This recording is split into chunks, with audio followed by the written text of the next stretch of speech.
Boys and girls from around the world, what's going on? It's me, Jeremy Alexander Newsom, with my boy, Brian, and we are here with podcast number 5, Bitcoin Day Traders.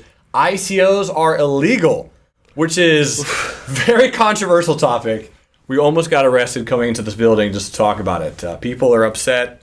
They think we're lying. There's a lot of information you guys need to know about ICOs. And of course, you got the brains of the whole organization. Brian's going to fill us in. So before we just 27 seconds, what is an ICO? Well, we need to talk about funding first. 20 seconds. A lot of people don't even know ICO. what funding is. ICO is an initial coin offering. So, boom. Bam. So IPO is initial public offering. Correct. When a company goes public on the stock market. Correct. So Alibaba, Blue Apron, Carvana, just name some of the few recent ones. They go in the stock market, they IPO, people can buy their shares. So what people have been doing, companies, is they've been launching their company as a coin and selling their coin on an index or an exchange for people to buy. Yeah. So, and it's not even on an index or an exchange right away. So, like I said, we got to talk about funding first. If you're an entrepreneur or a coder and you're coming up with a great blockchain solution, and you're like, let's look at Ethereum. Okay. We have Bitcoin, we have Ethereum. Ethereum's a fat protocol. You can build on that blockchain. So fat. And what they initially did is they sold some Ether, and everyone was really like, what is this? Because Bitcoin, the way you get the coins out of the blockchain, like for Bitcoin, is mining, right? Mm-hmm. And there's a lot of controversy between mining, not mining. But Ethereum, you could go in and you could buy some of these pre-mined tokens, okay, what they called Ether. Okay. So that's why Ether's number 2 in the market cap, because they were the first ones to do this. There's been some other ones that have been kind of shady and whatnot that were early on. But what people came to found is they could raise a significant amount of money with this technology. Like a lot of money. And if you're starting your first company, or you have some lines of code written and a nice pitch deck and executive summary and all these different investor marketing materials, Perform is actually something of substance that someone can go in and look at. I have this good idea. Here's my blockchain solution. I put up a website. I put up an Ether address or Ethereum address wallet on my homepage, and with a little countdown clock, and say, all right, hey, I'm going to do an ICO. We're going to launch it in about 3 weeks, just to market it and get it going. And yeah, let's raise as much money as we can. And you're only going to have a limited time to invest. And what happens is people are like, okay, and I'm not going to talk about insider kind of the crypto whales and how they manipulate the markets. It happens, but essentially you could be investing in something that's not even there.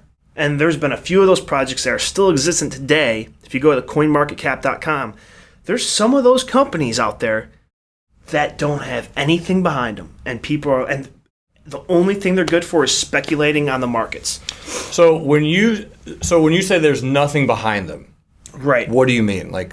I mean, there's 2 or 3 guys that are sitting on in a couple $100 million, and they don't have to do anything, because even in the white paper, they're not obligated to provide the investors or the people who purchase their coins with anything. The fact that you said earlier that people are raising $200 million and it's 2 dudes in the basement, they don't have anything. They have 7 lines of programming. Man.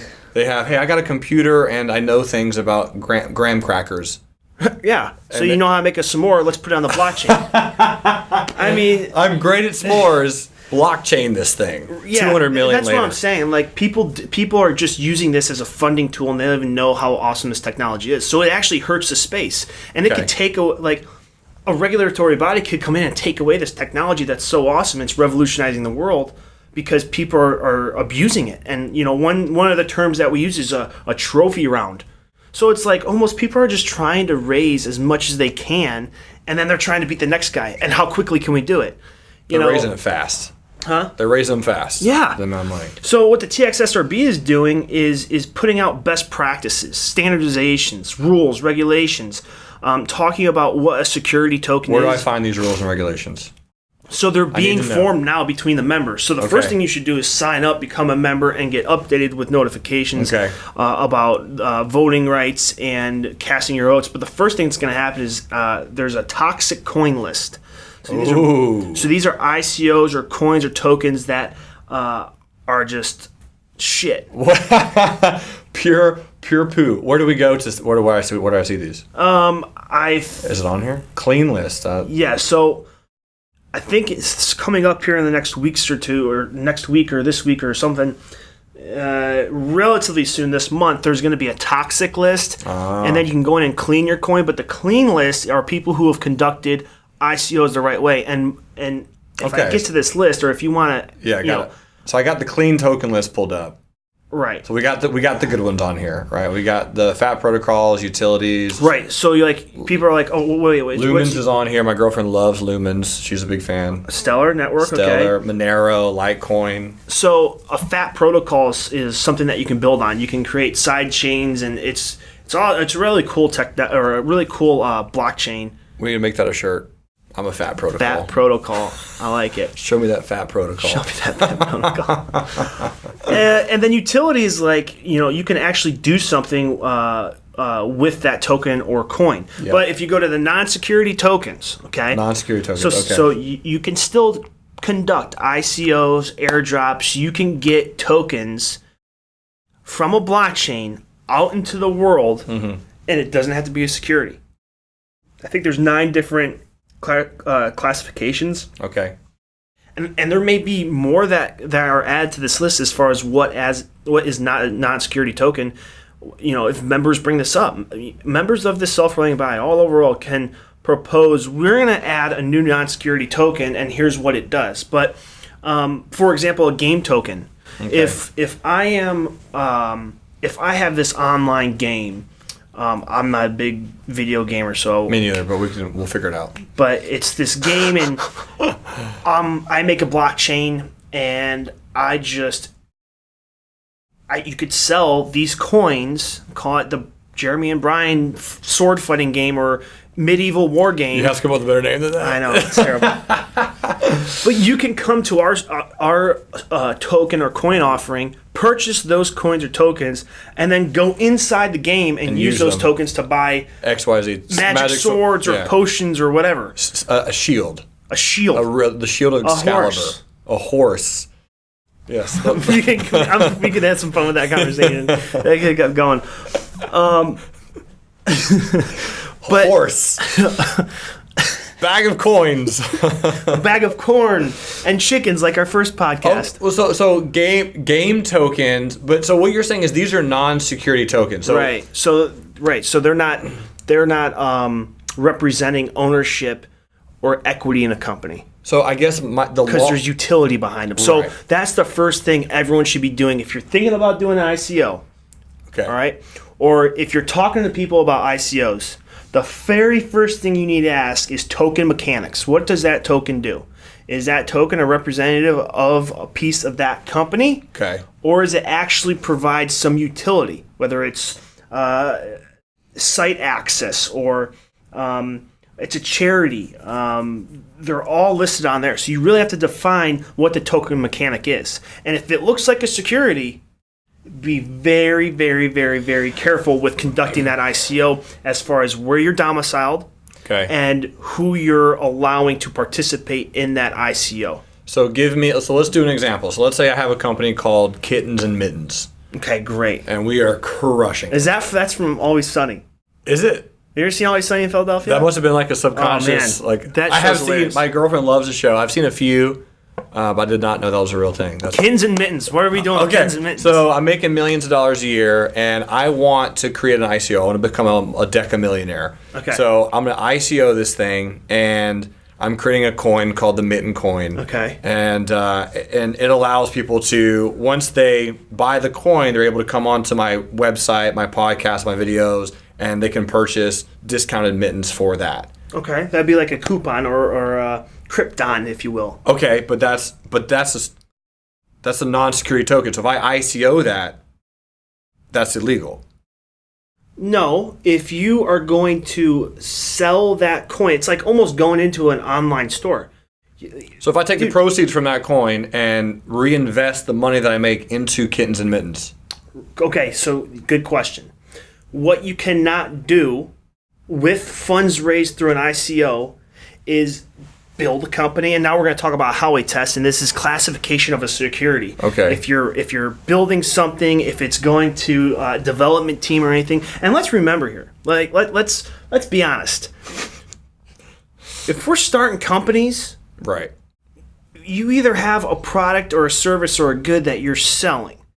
You're doing something with that company. Now, listen, I understand you need some runway capital. I understand burn rates and all that, and you're going to need investment. I get that.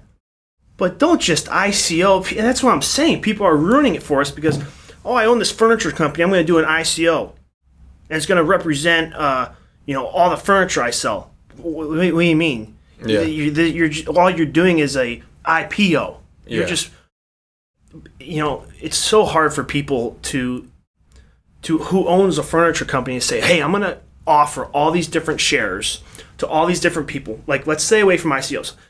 Here's my offering. It's by PPM, private placement memorandum or whatever. And you can buy shares at a penny. Okay? Yeah, okay. And I'm going to offer 5 million shares to the public. All right. Joe Blow down the street can't go walking down the street or put on his Facebook, hey, I'm selling part of my furniture company. Give me a penny or give me $1 and I'll give you 100 shares of my company. Yeah. That's illegal. You can't do that. You have to file with the SEC. Okay. That's what it's taking the same shape as an ICO. Interesting. And so in your opinion, you think most ICOs are illegal for that reason because they're taking the shape of a security? Because they're not passing the Howey test. What is the Howey test? It's on the TXSRB website. Okay. If there is an investment of value, so in this case, most of the time it's Bitcoin and Ethereum, which is valuable. If there's an investment, okay, that's one leg. Two, are you expecting or is the company using that investment to build something or do something that advances the company in a way where they couldn't do it without those funds? It's called common enterprise. That's a really vague description. I mean, if you're taking that money, I want to market something. What about if I take that money and marketing's okay? But you're at your benefit. You're progressing the company. If you market right, your company gets bigger.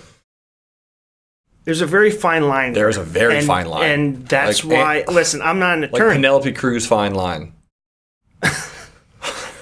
I'm not an attorney here. So I would highly advise people to go through a law. And there's a few law firms that are specializing in ICOs. We were chatting with one yesterday. Yes. But, be very careful.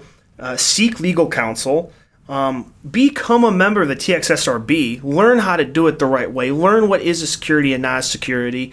And then, again, Stokens Inc. is this company who's doing legal ISOs. It's called a Stoken security token. Stoken. Right. All right. So crafty. Instead of just trying to say, oh, no, it's not a security. I'm going to do an ICO, but my coins do this, and it's not a security.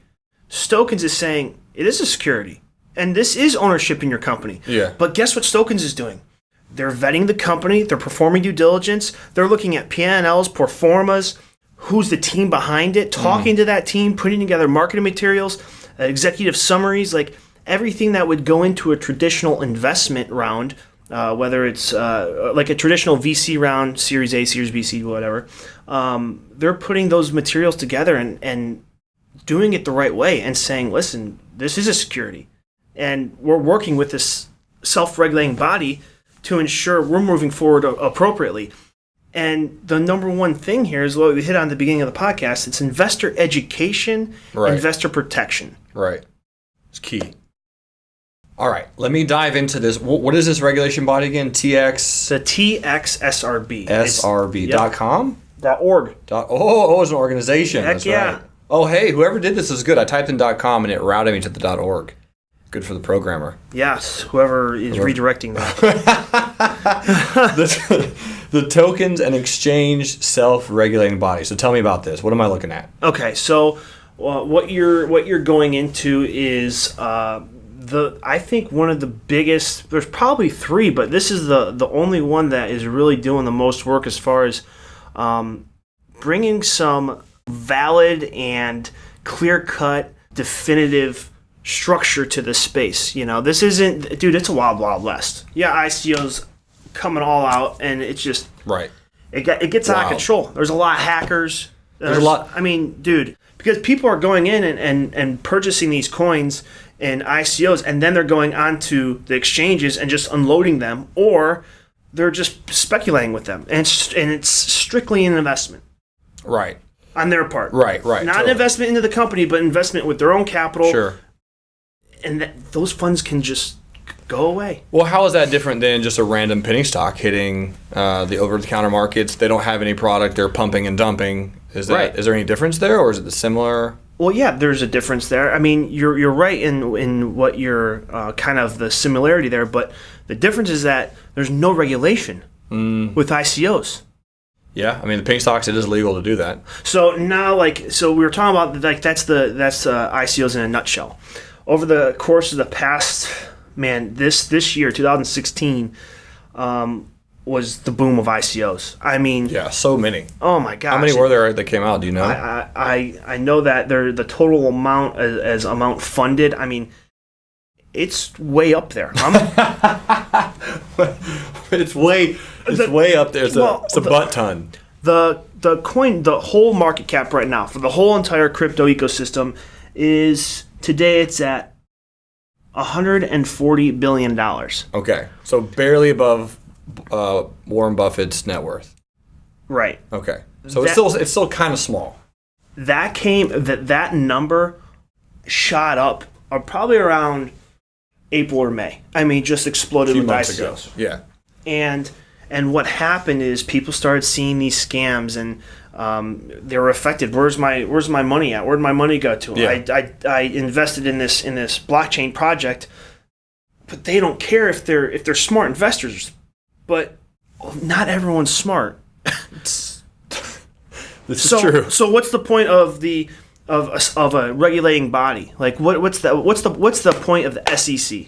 Overall, their goal is to protect investors, to protect companies, but mainly to protect investors from just getting shredded and losing tons of money. Protect and educate investors. Yeah. An accredited investor, you need a net worth of $1 million in your household, or you need to be making north of $250,000, I believe. Okay. Correct me if I'm wrong. And you're an accredited investor. Well, in the United States, and so now we're getting into nation states and regulatory authorities in different nation states. When you're a company with headquarters, you're a filed C Corp or LLC inside the United States, and you go IPO. Yep. Well, you're following that nation state's laws. You're following the United States regulatory laws. Sure. We're on the internet here. The blockchain is on the internet. So you can be launching a multi-million-dollar company off your computer while you're traveling around the world. Right. So I've done. Which you've done. Yeah. So, well, I really want to do that. So hopefully this podcast really takes off. That's we can right. podcast in paradise or something. That would be great, for sure. But if you're going to incorporate your company in the United States, you're going to have to abide by those rules and regulations. Where are you as a business owner going to incorporate your company? So you look at favorable laws for ICOs. Singapore, Switzerland were both hot. Singapore's coming down a little bit more, and China was hot. China just 8 days ago, China just halted 60 ICOs. Yeah, which is massive. And yesterday, they're closing down exchanges. Now, China takes some steps forward, huge steps forwards, but then, whoa, we're moving too quick. Right. They're not. This market, this ecosystem is going to be staying very vibrant in the Chinese markets and the Asian markets. Right now, they're just trying to add some more regulation to it. Sure. They're trying to add a licensure factor, just like the New York BIT license and whatnot. So, where are you filing your company? Yep, that's a big deal. And how are you going to be conducting your ICO? What's the objective in this podcast? Are we trying to teach people about ICOs or how to do ICOs or where the whole space is right now? You have any questions, you ask me. Yeah, so really my thought is I'm trying to figure out right now how we determine, number one, we're gonna get to what is a good ICO, right, because for sure. like an IPO, what are good companies to invest in, and what companies you should not invest in, right? But with the crypto space, the thing that's intriguing me is there's a difference. There's a distinct differentiation between an ICO and an ISO. So an ISO is this really, really cool company called Stokens Inc. And what Stokens has come up with is a legal way. Because right now, if you're going to do an ICO here in the United States, or if you're, let's say, you start a company and it's in Singapore and you're doing your ICO, people are geo-blocking U.S. IP addresses. Okay. And they're doing that because they don't want to deal with the regulators, because the SEC says that the DAO and that whole token, hey, this looks like a security. So now everyone's getting freaked out because there's all these different coins and tokens out there that are looking like securities. That's what we need to dive into right now. That's what I'm interested in, because you used the word a few seconds ago, legal. Right. So when you trade in the stock market, so if I buy stock, there's the synonym is stock, equity, shares, security, because it's more or less, it's supposed to secure your money, right? Is what it's doing, and they take that money and they invest it. So I was actually asking you the other day, hey dude, I have a company, we're doing really well. I want to ICO. Sure, who doesn't want to do an ICO? I want to make who doesn't want $200 million? I want to make $200 million. That would be fantastic. in 15 minutes, right? Why can't I do that? What's the problem with me ICOing? Okay, because it looks like a security. So now, Bitcoin is a currency. Yes. It's a digital currency. Yes. The Ethereum FAT protocol. So you can actually use that token and do something, network access. Now, we're talking about regulation. Right now, it's just being looked at by all these regulators. So all these brilliant minds in the space, guys who are like the lead developers, CEOs of these different crypto companies, good ones, have came together and formed the Tokens and Exchange Self-Regulating Body, the TXSRB. And what that regulating body is doing is helping define what a good token is, what a good ISO or coin offering is. This self-regulating body is actually putting together rules and standards and best practices, and will give you a seal of approval that you can put in exchanges, that you can put on actual coin offerings and whatnot. And it's all the people in the space, because let's be honest, right now, I'd say 80% of the SEC really doesn't even know what blockchain technology is and what cryptocurrencies do or tokens do, access tokens and all these different things. They don't know what the hell they are. They're just like Bitcoin, Ethereum. People are raising $200 million. What? I want to get a piece of that. That's probably what they're thinking. That's probably what they're they're going to do that by regulating, which is a whole different side piece. Again, conspiracy theories we're trying to leave at the door here on this podcast. But this self-regulating body that's being formed in this ecosystem is almost bridging the gap between regulators and the space. They're the spearhead. They're the forefront. This is how, if it wasn't for this self-regulating body being formed, this space could be going down a very dark, deep path, and it could die in months, because we need to work together as a community in the cryptocurrency, in the blockchain space, and everyone needs to have their input. And that's the coolest thing about this self-regulating body. It's built on the blockchain, and you can have members all around the world. And you'll have voting rights, and those votes come through the blockchain. And remember, the blockchain is a cryptographic rail system where you can pass and secure data, open ledger, all that. That's all being recorded on a blockchain. So, right. I mean, it's awesome. It's so cool. Those are the big brush strokes. I'm happy to dive in. Those are some big brush strokes. I think we're going to carry it forward and talk more about that in the next podcast. Okay. If you guys have any questions, comments, thoughts, suggestions, or if you just totally disagree with something, put them in the comment section below. Let us know if we're just full of poo. We have no idea what we're talking about. But of course, let us know what the next subject, the next podcast, the next discussion should be about. We're here to enlighten people across the world about how the cryptocurrency market and ecosystem is changing the planet, changing finance, changing banking, changing the economies of the world. Changing the world in general, how we operate, how we do things. I mean, it's the, like we said the first podcast, it's the internet of the modern day. This is the revolution. It's the fourth industrial revolution. If you go look up the four industrial revolutions, this is the fourth. I swear to God, it's all over the place. And I also want to say, you guys can help in this space by sharing this video. We're going to put forth some of our own money to help market this podcast, but the TXSRB and getting like all of us working together as one. If you share this on your LinkedIn, Twitter, Facebook, all that. No one uses LinkedIn, but share it on your other. I use it all the time. But if you if you use it, or excuse me, if you share it, this is a huge help for everyone, including you if you're getting involved in crypto. Huge. Be safe with ICOs. Do your due diligence if you're thinking about getting inside an ICO, because there are some ICOs still out there being offered. So do your due diligence. Make sure they have something there. We have so many things to talk about. Like, what are the good coins? What are the good companies? What are the good ICOs? We're just getting started, ladies and gentlemen. Keep tuning in. We'll be back next time, episode number 6. And just go ahead and click on that link. We'll see you there. You guys rock.